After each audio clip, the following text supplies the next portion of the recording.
Welcome to the Focus on Why podcast. I'm Amy Rowlandson and I ask my guests one simple question. Why? Focusing on the importance of why, I share with you the relatable, uplifting and inspiring conversations I have with people from all walks of life. This podcast will encourage you to focus on your why to enable and empower you to achieve the success you desire. Have a purpose, have a plan, focus on why. Today on the Focus on Why podcast, I am joined by Sam Farrow. Sam, welcome. Thank you. Hello, it's lovely to be here. Well, I have spent pretty much all of lockdown with Sam every Tuesday between 12:30 and 1:30, and it has been probably the highlights, well, definitely of my week. I don't know about you, where we've been with lunch with friends, a collection of eclectic people who bring together stories and laughter every lunchtime. It's been a joy. So it has been fabulous meeting you there. Oh, and you. Yeah, it's been really good. I've really enjoyed it. It's kind of kept me sane, if that's possible. It's been really nice just chatting to people and not feeling like you kind of have to sell your wares as well. Yeah, so we have 1 hour of sanity a week, and actually there is no sanity involved in that session. It's complete madness, isn't it? It's bonkers. It's been brilliant. So thank you to the guys that set that up. Yeah. So that's where we met, and I remember sort of thinking, well, what is it that Sam does? Because she sits in front of a blind, as she is now, saying Farrow Creative. And I'm thinking, what does she do? And I had to Google her and linked in with her to find out. But why don't you just tell the audience, Sam, what is it you do? I am a qualified graphic designer. I have been a qualified graphic designer for over 30 years. I had to try and work that one out last night and was horrified.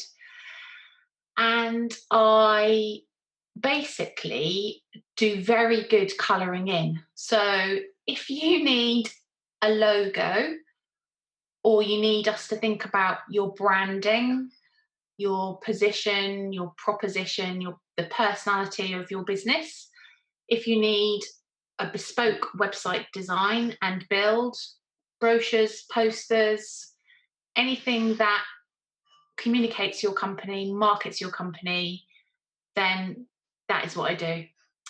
And I have done for a very long time. And I absolutely love it. So when you say you are a qualified graphic designer and you're very good at colouring in, does this mean that you are counting those days that you used to do colouring in as a child as well, in those 30 years? Yeah. Oh, you are so lovely, Amy. I knew I liked you. Yes, I am. Brilliant. So just so we got that cleared up. Yeah, we've got that cleared up, everybody. Well, that sounds great. So how did you get into that? Right. When I was about 10, I had a teacher called Mrs. Butler. This is name and shame time. And she told me that the only thing that I would ever be good at was sewing. Now, just to clarify, I was a terrible sewer. But Mrs. Butler had absolutely no faith in me. I had a bob. I had shiny patent shoes. I was immaculately dressed, and I think I just irritated her. And I wasn't born confident. I wasn't a confident child. I had the most idyllic childhood, really long. I was climbing trees until I was about 16. And I just had no confidence. I was a bit wet behind the ears. I didn't really know about the world. And I think looking back, I just irritated her. Anyway, I lost all my confidence at school. But the next year, I got put into a class, and Mr. Smith was the teacher. He was my teacher. And I absolutely loved Mr. Smith. He was the most lovely, nurturing, tolerant man you could ever wish to meet. And he taught me about nature. He loved nature. He taught me how to draw. He made me do wood carving. He taught me how to model with clay. And I felt like I'd arrived. I'd sort of learnt to live. I just absolutely loved it. I was rubbish at maths. I still am rubbish at maths. I can add up, but don't ask me to take anything away without a calculator, because you will end up with, well, I'll probably do you over. So yeah, I'd found my thing. And I never looked back from the age of about 11, 12. I loved drawing. I remember one day he brought in this dead fox, which had been sort of Egyptianized. What's the word? It was dried out. And he'd found it on the road, a bit of roadkill. And you could see all the bones and the guts of it. And yeah, I drew that. And yeah, it was just amazing, just amazing. And from then, after many years, I decided to go to art college because that was the thing I loved doing. And that was it. That was at age 11, you knew that was your whole destiny all sorted. Yes, pretty much. Pretty much. I mean, don't get me wrong, I was crap at everything else, but didn't have a lot of choice. No, I'm being glib. No, that was my thing. I loved it. I just loved it. So with the colouring in and the logo and the branding and the designing, you went to art college. Did you do graphic design at art college? I did everything at art college. I was there for 7 years, which is longer than a doctor or a vet gets to train. I didn't leave. So I went straight from school and I did jewellery, ceramics, modelling, 3D interiors, and graphic design was the thing that I absolutely loved. I loved typography. And in those days, 1 million years ago, there were no computers. So we had to typeset everything, and we had to do something called copy fitting. So we had to use maths to work out how many words there were on a page before you got that set. And I always got it wrong, always. So my pages were always either too short or too long. So when the Apple Mac was invented, I saved up for 6 months all my money and bought one of the first Apple Macs that the college had actually ever seen. And I used to get the train from my home to Portsmouth, which is where I went to uni. And several days a week, I used to bring this computer in, and it was massive. I don't know what went on in my head, but, this computer was coming with me.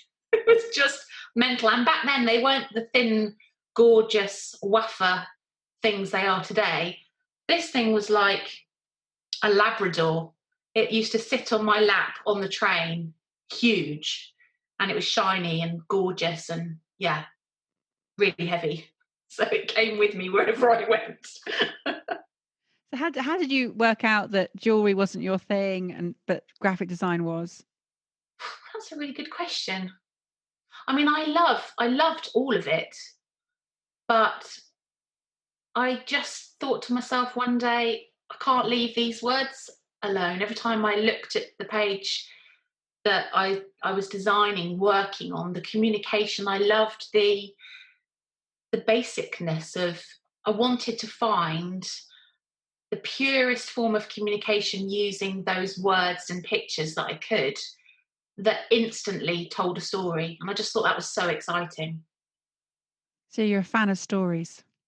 Yeah, definitely a fan of stories. Love a story. Tell us one, Sam. Tell us a story. Golly, tell you a story. So when I got my first ever job, I was majorly excited and really, really nervous. And I took my Apple Mac, my baby, my Labrador. Your Labrador, yeah. My Labrador. And I'd been there about 2 weeks, and these kind of burly men walked into the studio. It was in Weybridge, and we all sort of looked at each other. And the boss was a bit of a geezer, but he seemed nice enough. But these burly guys walked in, and they were like, right, everybody, just can you go and wait in the car park? So we sort of looked around, and they started moving furniture out. Apple Mac's out, my Apple Mac's sitting there on the desk because I'm using that. And this guy starts to come over, and he picks up my Apple Mac and starts walking towards the door. And I said, what are you doing? I don't understand. What are you doing? And he said, yeah, we're the bailiffs. We've come to take everything away. And I I just burst into tears, and I was like, well, that's my Upper Max, it's mine. And he said, well, unless you can prove it's yours, it's going.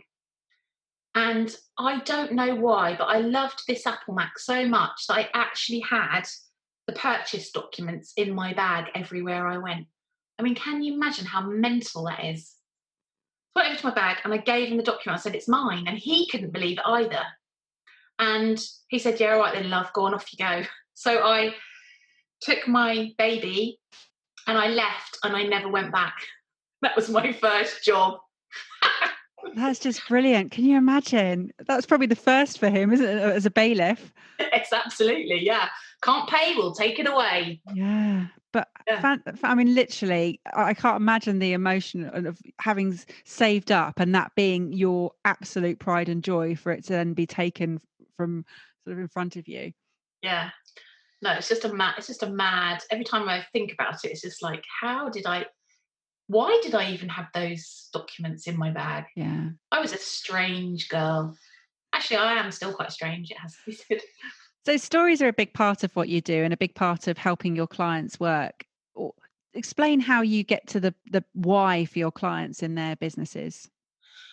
It's really important for me to get to the why, and I get really upset if I'm not able to get to the why for whatever reason.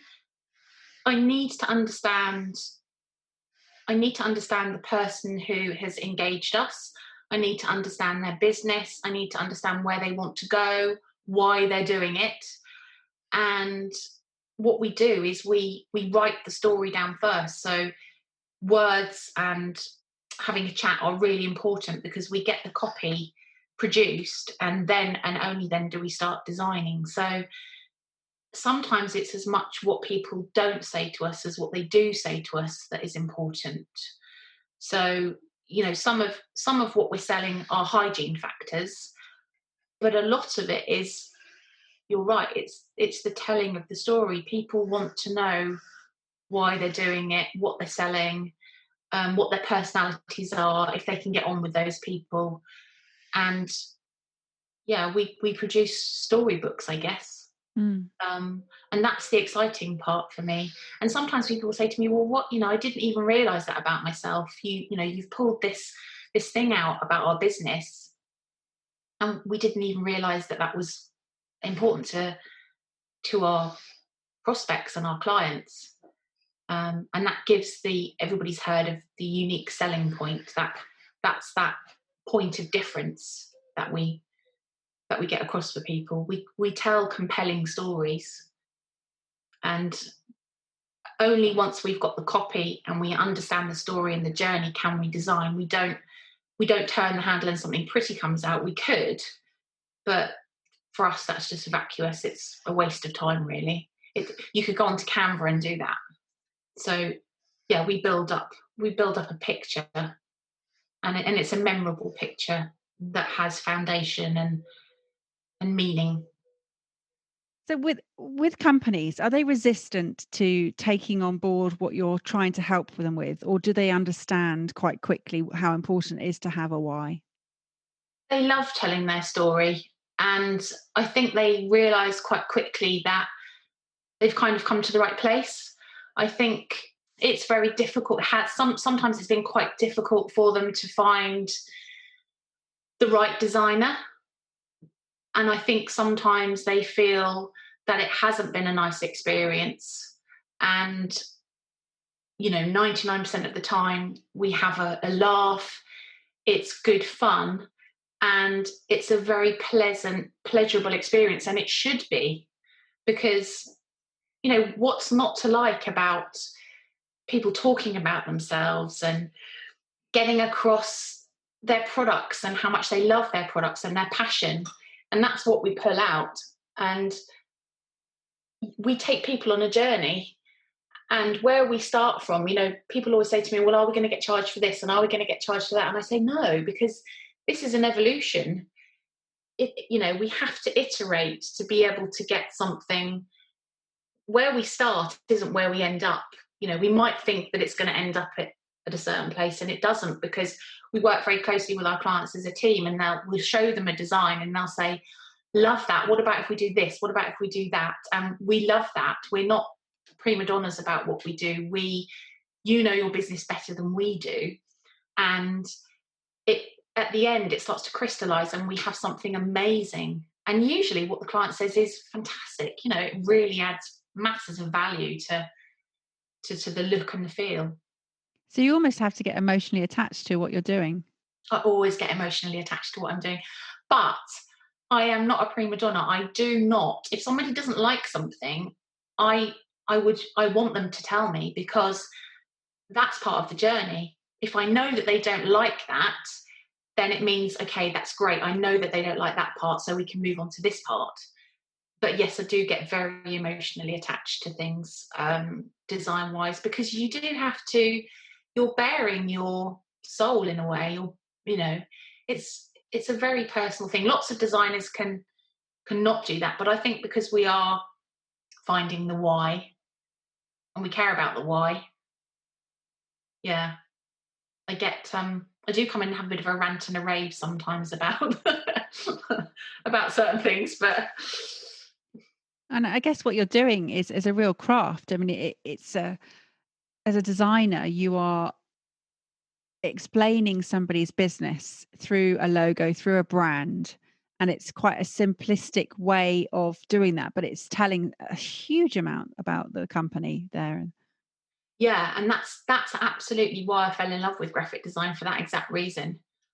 Yeah, it's funny because when I first started 30 years ago, being a graphic designer it had a lot of kudos. And as the years have gone on, you know, most people think that they can do some sort of desktop publishing, and people do, to save money, to save, you know, sometimes to save time. So that kudos has gone, I think, and there are a lot of graphic designers around. I don't think there are that many graphic designers left that sort of have that sort of dyed in the wool background of typography. And with this sort of advent of resources like Canva, it's quite easy to put together something that looks sort of passable. But whether that has longevity and it actually tells the right story and it has the right brand ideal, you know, probably not, because there's a lot more to it. So yes, I really do feel like what I do now that I've got older, it's definitely a craft. I put my heart and soul into it, and it is crafted. I do feel like a craftsman because there's a lot of experience there as well. It comes from lots of different places. And how does the PSA fit in with this business? So the PSA, I came across the PSA when I'd finished doing my TEDx talk, sorry. And just such a lovely bunch of people, really non-judgmental, really nurturing, really caring, and just really funny, just great fun. So yes, doing the TEDx talk was the route to the PSA. Now, not many people know what the difference is between a TED talk and a TEDx talk is, and why on earth did you come to do a TEDx talk anyway? Okay. Yes, okay, that's another story. So a TED talk is a big grown up type of talk, and a TEDx talk is a more locally organised, smaller venue, a smaller amount of people. That's what I believe the difference is, but I could be completely wrong about that. Anyway, so I came to do the TEDx talk by a very strange way. About 18 months ago, I had a really bad accident on my horse. And I was riding out with another lady, and a big industrial tractor came up the road, and it stopped in the road because it was a very narrow country lane and it couldn't get past, and it was using the lane as a rat run. And I said to the rider that I was with, I don't want to go past in the trees because my horse was a massive grey Irish draft, 16. She's 16.2 hands. And just as I was sort of telling her I didn't want to do that, she went through, and my horse followed. I couldn't stop her. It was all very, very quick, and she managed to get through because her horse was a lot smaller. In fact, a tank would be a lot smaller than my horse. And as I was going through, I was getting battered by branches. She was getting battered and pulled by branches. And if there's one thing my horse doesn't like, it's snapping. And there was a lot of snapping of these branches. And we got into the clearing, and I thought she was going to go mental because she hates snapping. And she stood there for about a second or two. And I thought, oh no, she's going to bolt. She's going to do something horrible. And then she did. She started bucking backwards and forwards, up and down, and I thought, I am not getting off. There's no way I'm getting off. I'm going to kill myself. So I held on for dear life, and then she stopped. And I thought, great, okay, we're through this. And then the woman I was with's horse bolted. So my horse bolted, and once one horse bolts, they all bolt. They don't think, they just go. It's a fight or flight thing. And I don't remember, but I got dragged along the road. I fell off. I got dragged along the road by my stirrup. And the next thing I know, there's 4 people standing over me, 2 people from an ambulance, and Kirsty, the bike lady, as she's now known, and 80-year-old Patty standing over me. And Kirsty saying to me, Sam, you've got to keep breathing, breathe. And I'm thinking, well, I am breathing. What's she talking about, stupid woman? And one of the ambulance drivers is saying to me, Sam, we need to move you onto the stretcher. And I'm saying to him, don't touch me. I'm winded. I'm getting up in a minute. Just give me some space. Move back. Move back. And I don't really remember much else, but I do remember people kept saying to me, you've got to breathe. Just think about breathing. Stay. And then they were asking me questions. You've got to stay with us. Stay with us. I was thinking, oh, it's all really irritating me. I just want to go to sleep. Anyway, long story short, I think it was somebody said it was about 4 hours. This helicopter comes, and it's the air ambulance. And it takes them about an hour to land, and they get out of the helicopter, and they say to me, right, Sam, we've got to touch you. We've got to get you onto the stretcher. By this time, I'm a bit tired and a bit fed up with them all, so I say, yeah, okay, you can touch me. And I didn't know, but I don't think they're allowed to touch you unless you let them touch you. And for whatever reason, I just thought I was winded. I was an absolute nightmare. And yeah, it was just the weirdest experience, really. I honestly thought I was okay. And the ambulance driver said to me, I'm going to need to cut off your body protector. So I had this sort of metal body protector. So they started cutting that off. Sam, we need to cut off your jodhpurs. Okay, cut those off. We need to cut your boots off. Yeah, okay, whatever. So he cut my boots off. Then we get to the underwear. Sam, we've got to cut your bra and your pants off. And I'm thinking, yeah, okay, I'm only winded, but fine, cut them off. And he says to me, well, at least now you can get some good pants. And apparently I turned around to him and I said, these are my good pants. So yeah, and then they say to me, right, we're going to airlift you to Southampton. And I say to him, I'm not going to Southampton. I don't like Southampton. And he says to me, well, don't care whether you like Southampton. You're going to Southampton. I said, no, you don't understand. I'm not going to Southampton, because if I go to Southampton, you'll take me to Portsmouth. And I hate Portsmouth even more than I hate Southampton. I don't even remember saying this. So they put me in the ambulance. The air ambulance took off because it couldn't take me. And I got taken to the Royal Surrey, and then was taken in another ambulance to St George's in London. And it turns out that I had broken my back, shattered my pelvis, punctured my lung, which is why I couldn't breathe, broken 6 ribs, all my fingers, my clavicle, I'd taken all the skin off one side of my body, and I still have quite a big hematoma on my legs. I had a big hematoma. And I was at St George's for 2 weeks, and I got absolutely obsessed, like the other ladies on the ward, with when I was going to do a poo. So there were some interesting moments. There were some funny moments, but there were some not so funny moments. So and all this time I'm just thinking to myself, I'm okay. I feel all right about this. Okay, it's an accident, but it's all right. But when I got home, I just came crashing down. I've never experienced anything like it. I had PTSD, and I suppose at that point I suddenly realised what it was like to have mental health issues, mental health problems. I suddenly thought, God, I've been so blasé with other people when they've said that they haven't felt good or they'd had issues. Why couldn't they snap out of it? And so the PTSD manifested itself in me believing that my youngest daughter was going to die.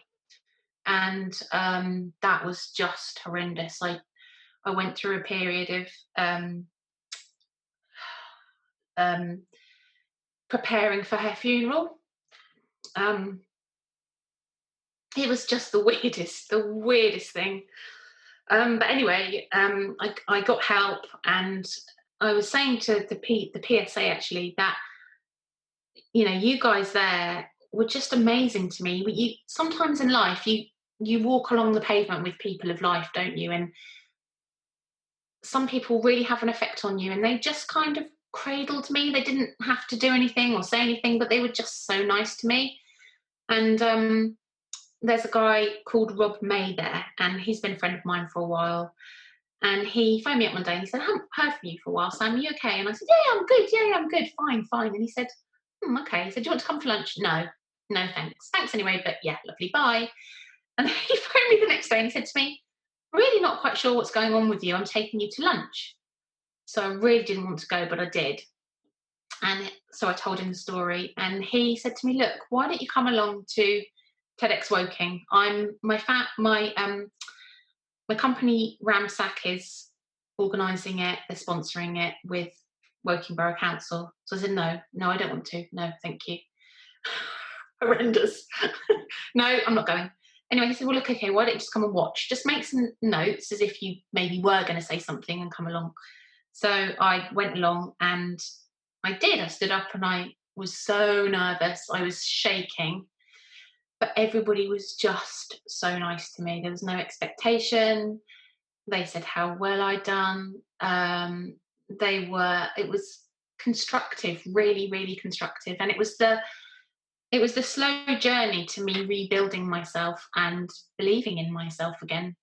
And as a designer, I didn't lose the ability to design, but I literally just thought I was rubbish. I don't know whether anybody listening has had mental health problems or PTSD or anything like that, but I'm sure that you can identify with it if you have.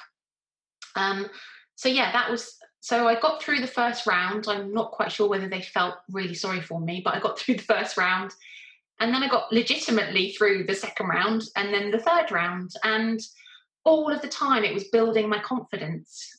People were laughing at what I was saying, and they were saying nice things about me. And then the day came for the TEDx, and I did it.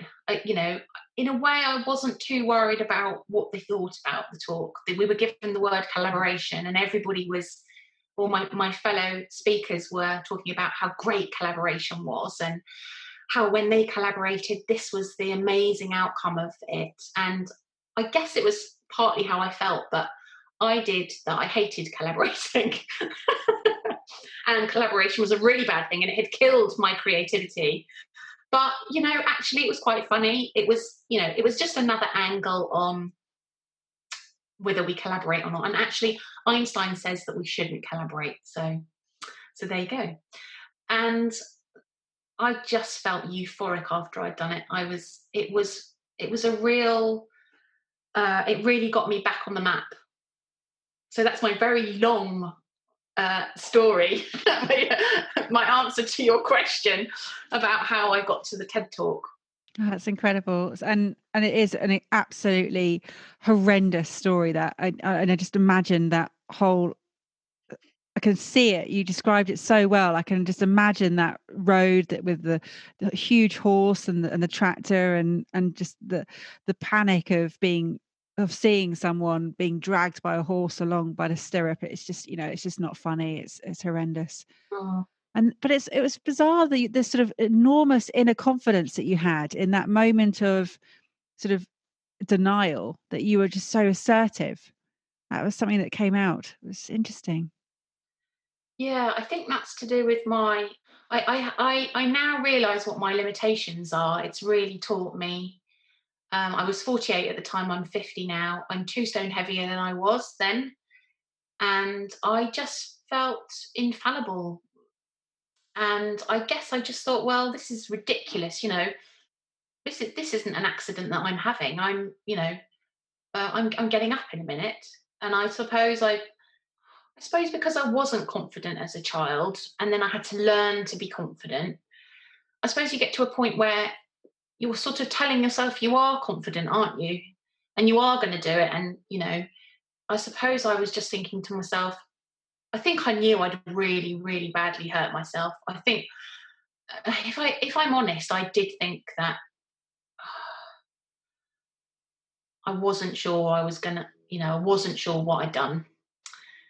And I think I was just reassuring myself. It was ridiculous. I think, and I actually put barriers in the way. I mean, they couldn't touch me for quite a while, so it's ridiculous, really. And I suppose all of that, that sort of weird childhood human hardwiring we have that we don't understand. It just, I don't know. It just kind of, I don't know. I wasn't even thinking. It just. And you didn't feel any pain? Uh, yeah, I did.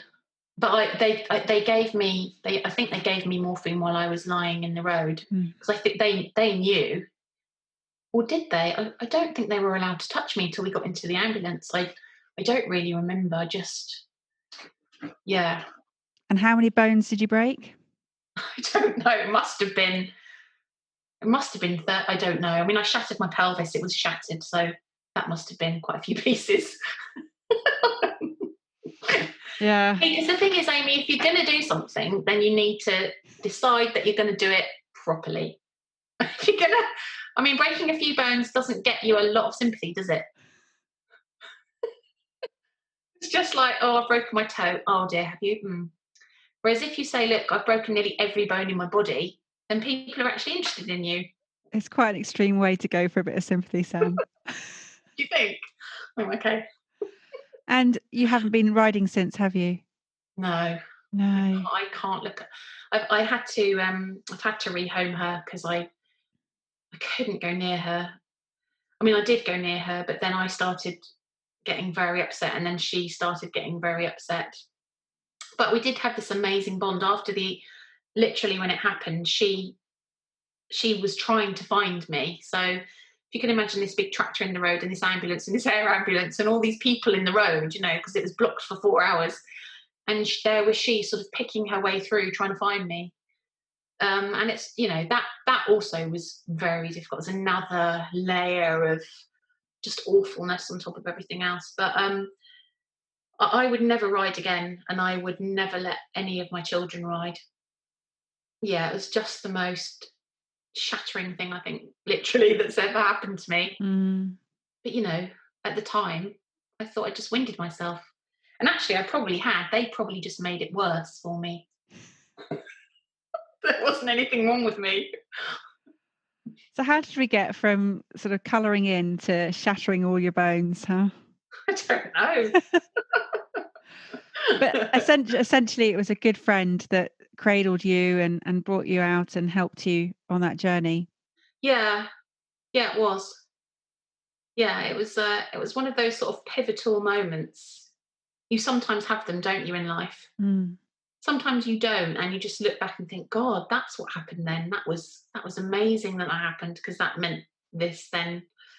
changed, but that was, looking back, that was an absolute moment for me, that somebody cared enough to A, ask me out to lunch, and B, knew me well enough to say, you're not okay, are you? So yeah, and then to kind of, get me to do something, even though I was behaving like a spoiled 3-year-old. No, I don't want to. No, no, so it was that kind of, yeah, I think the word is cradling. It was kind of, they didn't have to do anything. It was just care. And you don't have to sometimes do anything to care, do you? You're just there. So And has it changed your work, how you approach your storytelling at all? yes, I think it goes back to that word you used of craft. I really feel very much more connected to what I'm doing because it matters so much more to me.